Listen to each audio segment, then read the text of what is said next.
rebuilding. The catastrophic failure, a new start, physically, mentally, our careers, our businesses. Step back, first step, next step. The driver in me just wants to get it done tomorrow. We'll do this, do that, let's move this, where are we at with this? You build some confidence, build some self-esteem, start to feel better about yourself. The Silverback Blueprint Podcast, a show for men over 40. We focus on getting stronger, staying motivated, building discipline, creating a community, and becoming truly happy. Hey guys, and welcome to episode 179 of the Silverback Blueprint Podcast. Today we're going to talk about where I'm at with my 50-year-old rookie journey, and more specifically, the next level of my diet. I just went over currently what I'm doing with Luke, and we both got teary-eyed. It was a little sad. So at the time of this is February that we're recording this. You're hearing this in March. So where I'm at is I started my weight loss December 15th. 6 weeks in, I was down about 40 pounds, which is good. Hitting the workouts, the bodybuilding workouts, 3 of them a week, 25 minutes of cardio in between on the other days. Steady state stuff. I'm not sprinting up hills or any crazy shit like that. Just getting on the bike and getting the blood flowing, a little bit of sweat, a little bit of recovery, and trying to maintain that metabolic rate. Going well, very well. But I knew that we were going to have to take things to the next level. We're at the time when I sat down last week with my bodybuilding coach, Pat, we are 38 weeks out from my first bodybuilding show. So we had to decide, what is it I want to be at this show? Currently, when Pat and I sat down, I guesstimated I was around 30% body fat, which is, high.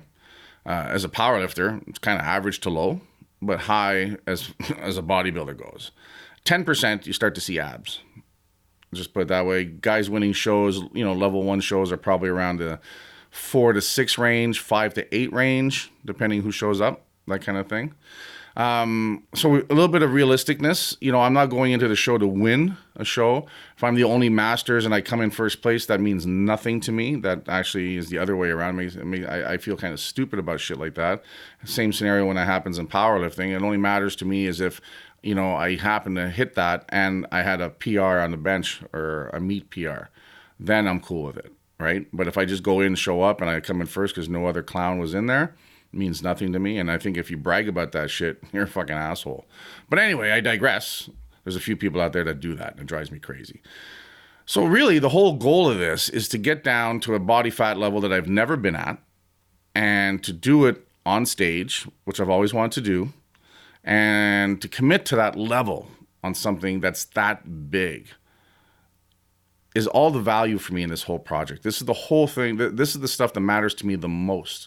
If I come in third out of third and I hit my goal, I'm okay with it, right? At the end of the day, the goal is get on stage, look a lot better, bucket list this item, and then decide if I'm going to go further with it or not.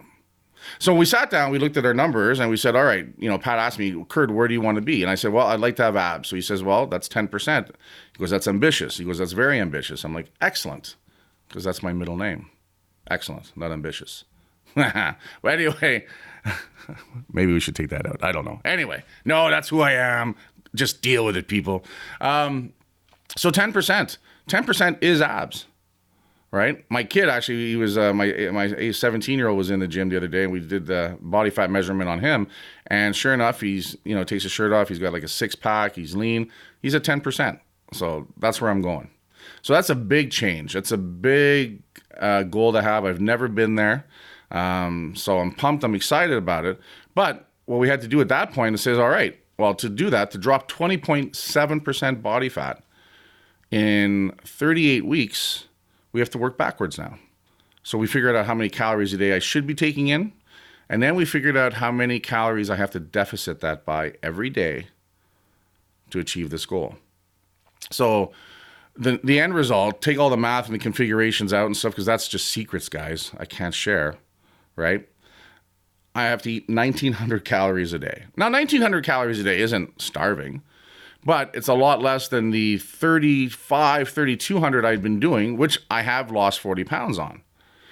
But because I have a lot of weight to lose, so at 10%, we figure I'm at about 355 right now. To be 10%, I'm going to walk on stage around 240 pounds. So that gives me 38 weeks to lose 115 pounds. By the way, a year has 52 weeks. So we're not talking a year, we're talking 3/4 of a year. So times accountant. So we have to be aggressive. So that 1,900 calories is aggressive. Now, off that 1,900 calories, we had to determine my macros, which is a fancy term for how many grams of protein, how many grams of fat, how many grams of carbs. So once again, we worked with this scientific, special, secretive formula that myself and only 400,000 other people know. And we came up with the fact that I have to pound down 400 grams of protein a day. So once I calorie that out and I figure out what's left, that leaves me with about 320 calories to split amongst my carbs and my fat. So this is where it's going to be challenging. This is where it's going to hurt. This is where it's going to take discipline and consistency. I am eating 45 grams of carbs a day and 15 grams of fat. So that's usually the equivalent of licking 3 postage stamps. It's tight. It's tight. A cup of carbs is 45 grams. So basically, I'm taking 4 meals a day in, and the first 3 get the carbs. So that's 1/3 of a cup of carbs. So go home today, pull out your measuring cups, find out the 3rd one. It's the really small one, and throw some rice in there. I get 3 of those a day. Now, I get lots of protein. 400 grams of protein is buku protein. Where it becomes a bit of a challenge is I have to find protein sources that don't have too much fat in them. So my red meat process that I used for the first 6 weeks, well, that's gone, right? So now my protein sources have to change. So now I'm looking at tuna. I'm looking at a little bit of chicken and egg whites. So I've heavily invested in egg white stocks. I went out the other night and bought an armful of liquid egg white 1 liters, and I'm going to go find a place that sells them even cheaper because I'm going to go through a liter a day. 500 mils is 48 grams of protein. So what we did as well, because I like to keep things as simple as possible, once we figured out how many calories a day I have to be at, once we figured out how many grams of protein per day I have to be at, once we figured out how many grams of carbs and fat, and I stopped crying, once we figured that was, then I asked my bodybuilding coach to sit with me and let's create 4 meals. So I know exactly what my meals need to be. Now, I'm the kind of guy that, you know what, I don't need a lot of variety. I just need to know exactly what I have to eat. So we broke that down. So meal 1 is 500 mils of egg whites and 2 scoops of whey protein to hit my 100 grams of protein, 1/3 of a cup of carbs, and a few little string beans for some fiber and some vitamins. Second meal is a little tighter. It's not quite as tight. It's my chicken.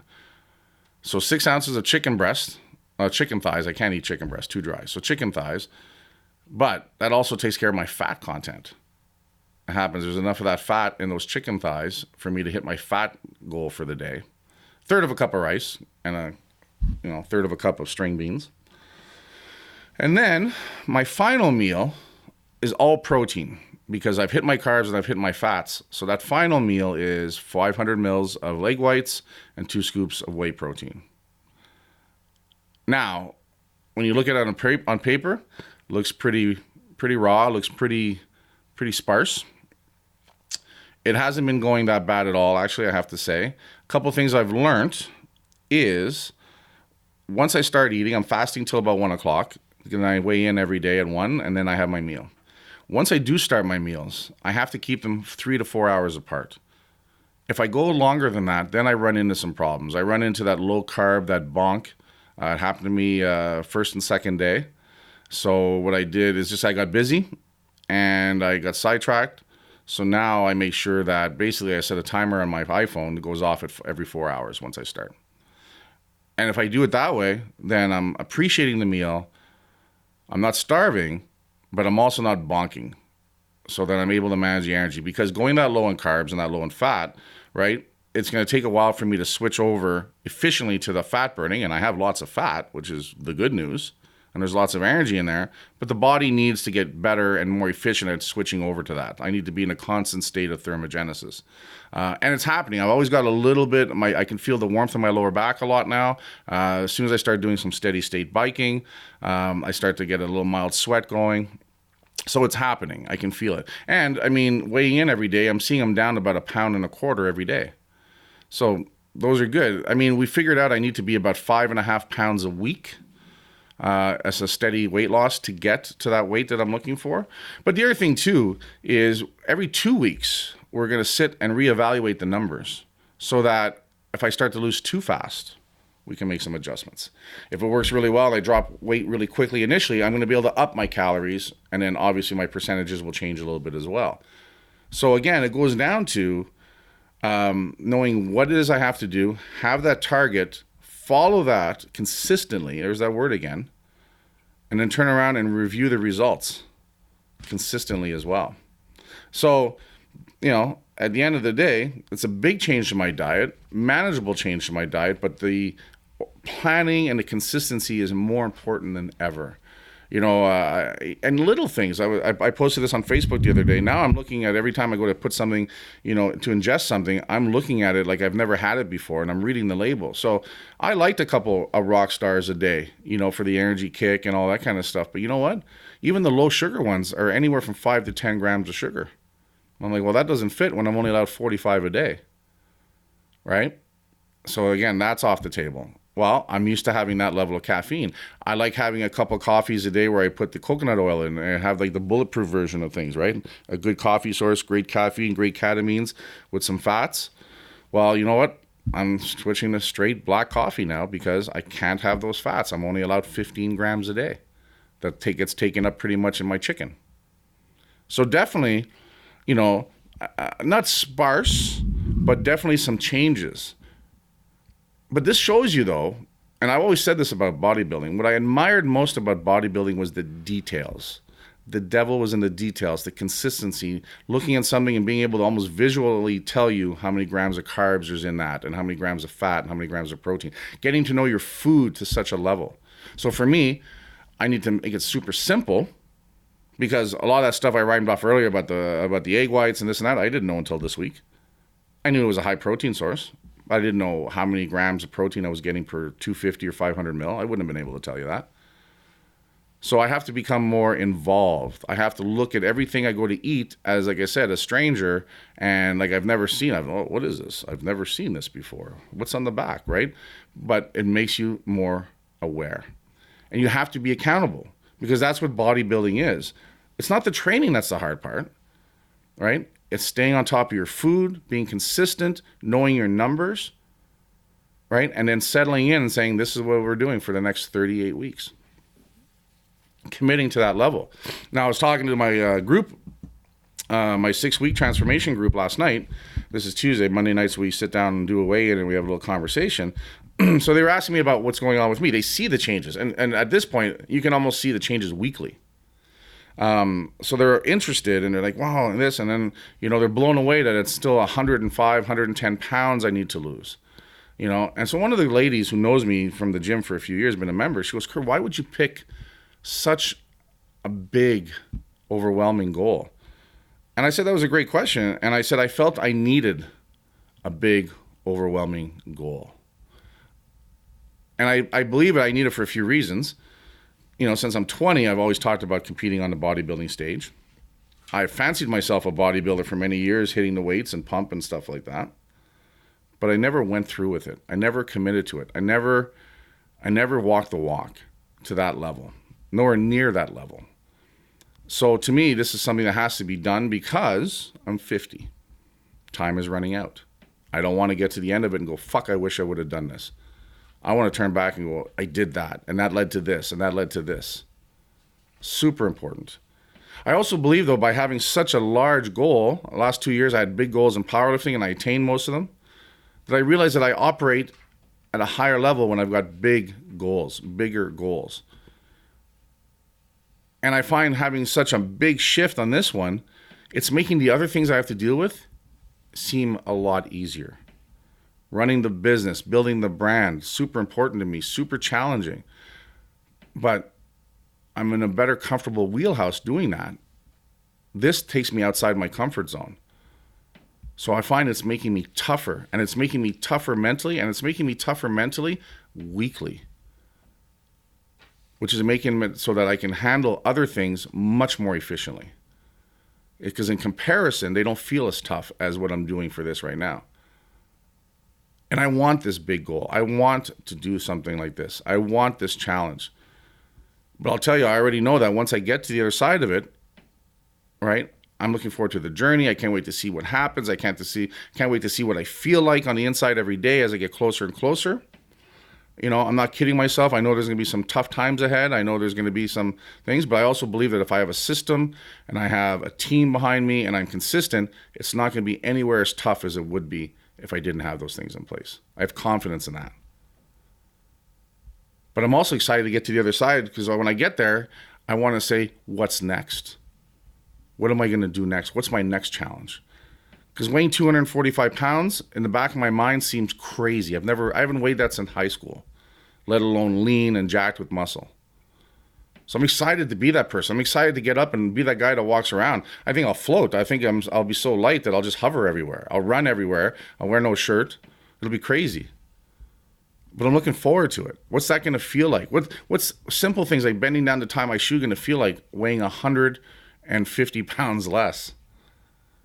Years ago when I got down to 290, I did it through conditioning and kettlebells and eating better. And it was cool. And I felt a lot better. I felt different. Didn't feel as strong. And weirdly enough, I felt small. Which is crazy to think at 290, but I was used to walking around at a much heavier weight. So now I'm wondering, what's it going to be like at this level? At a higher fitness level, at a higher strength level, at a leaner level? What's walking around on a daily basis going to feel like on that? What am I going to be able to do? What am I going to want to do? What am I going to be capable of doing physically and mentally? That's what I'm excited for. What's that going to be like? I might get to the end of this and do it and get my results and go, this is the most miserable fucking thing I've ever done in my life, but at least I did it. But I don't believe I will. I don't believe because of the mindset I have now compared to when I was 20, 30, and 40. I think I'm going to the experience will be something that I'll appreciate forever. I believe it's going to open up many more doors for me, for the brand, for the business, you know. So I'm excited. I can't wait to get to it. I'm pumped. You know, I'm 9 weeks in, 8 weeks in, 9 weeks in, and I'm still excited, which is to me is a good sign. Well, you know, what's 3 months in? What's 12 more weeks going to be? You know, I've lost over 40 pounds and I feel so much better. Well, I'm going to lose 40 pounds 3 more times in this quest. So every 40 pounds is going to be like that milestone. I'm like, how do I feel now? At 310, 315, that'll be another 40 pounds. And then at 270, that'll be another 40 pounds. Right? Those are big chunks. So I'm excited to see what that's going to be all about. But it doesn't happen without taking my food to this next level.